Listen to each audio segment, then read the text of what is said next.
High. তো আজকে আমাদের লাস্ট ডে দার্জিলিং এ। আজকে আমরা মিরিক হয়ে রিটার্ন করব এনজিপি তে। তো আমরা যে দাদার সাথে পুরো ট্যুরটা করলাম, যার সাথে এই 4 দিন কাটালাম, তো চলো তার একটু ডিটেইলসটা আমরা জেনে নিই। हाँ जी, नमस्ते। आप लोगों का ब्लॉग का नाम क्या होगा? ত্রিশিতাস ব্লগ। त्रिशिता ब्लॉग को हम लोग दार्जिलिंग में स्वागत करते हैं। तो मैडम लोग मुझे एनजेपी से पिकअप करके और Lamahatta Tinchuley Darjeeling nearby sight seen और आज भाया मीर होके हम लोग फिर एनजेपी जा रहे हैं। तो मैं होप करता हूँ कि मैडम लोगों को जितने भी टाइम मेरे साथ बिताया वो अच्छा लगा होगा मैडम जी लोगों को। और अगर उनके थ्रू कोई यहाँ पर आना चाहे तो मेरा कॉन्टैक्ट डिटेल, मेरा नाम है छिरिंग शेरपा और मेरा कॉन्टैक्ट डिटेल्स है 811629 एंड 1219।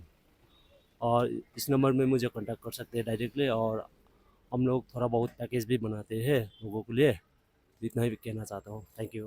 তোমরা যদি কেউ দার্জিলিং ট্যুর করতে চাও এন্ড আমাদের মতো যদি প্রাইভেট কার বুক করে ঘুরতে চাও, তাহলে অবশ্যই তোমরা দাদার সাথে কন্ট্যাক্ট করে নিও। দাদা তোমাদের খুব ভালোভাবে ঘোরাবেন।